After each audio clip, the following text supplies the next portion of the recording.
It was supposed to be the perfect night.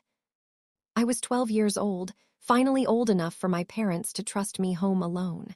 We lived in one of those quiet little towns where nothing bad ever seemed to happen. Friendly neighbors, peaceful streets, the kind of place where people forgot to lock their doors at night. So when my parents left for the weekend, nobody thought twice about it. To me, it felt like freedom. Unlimited video games. Pizza for dinner. No bedtime. I spent the evening upstairs playing James Bond games on my PS2 while waiting for a pizza delivery from our usual spot, Gianni's Pizzeria. Everything felt normal until the delivery guy arrived. He looked rough, long greasy beard, glasses, black trucker hat pulled low over his eyes. I handed him the money, and while counting my change, he looked past me into the house and casually asked, "You alone here?" The question instantly made my stomach tighten. My parents had warned me about strangers, but instead of lying, I stupidly said, "My parents are on their way home." The guy stared at me for a second too long before handing over the pizza. I shut the door fast and tried to forget about it.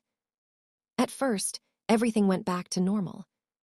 I ate my pizza, wrapped the leftovers, and went upstairs to keep gaming. Hours passed. The house was silent except for the sound of my PS2. Then around 11 p.m., the doorbell rang again. Thinking it was my parents, I ran downstairs.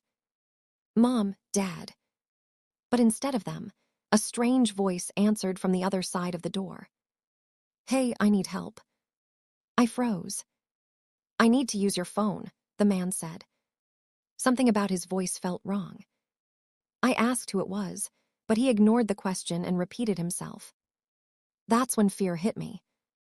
I started backing toward the stairs, deciding not to answer.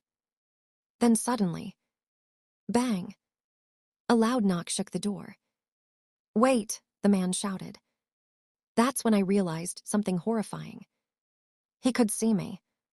There was a glass window at the top of the front door, and even though the porch was dark, I could make out the silhouette of a man staring directly inside the house.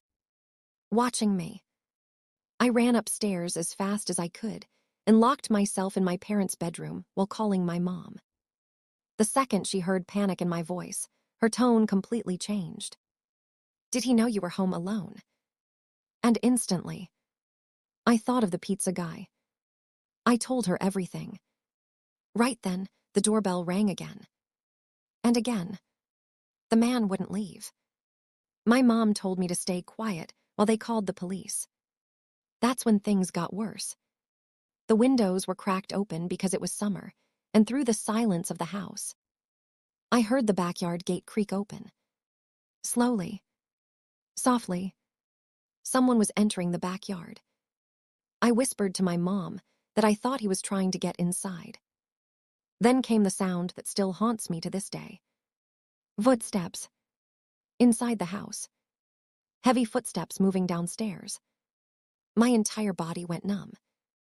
My mom screamed at the police through the phone while telling me to hide under the bed and not make a sound. I could hear him walking through the house, searching room by room. The footsteps climbed the stairs, then stopped outside the bedroom door. The doorknob slowly turned. Once, twice. Then came a soft knock. No words. No breathing. Just silence. I remember covering my mouth to stop myself from crying. Then finally, the footsteps moved away. Down the hallway. Down the stairs. Gone. A few minutes later, police officers stormed into the house. The back sliding door had been left wide open. Someone had gotten inside, but they were gone before police arrived. I told officers everything, including my suspicion about the pizza delivery guy. The next night, my parents took me back to the pizzeria to identify him. But strangely, the manager suddenly became defensive. He claimed the employee matching my description would never do something like that. Then he told us to leave. We waited outside for almost an hour, hoping the delivery driver would return. He never did. And to this day, I still believe the man who entered my house that night was the same pizza guy who asked one simple question. "You alone here?"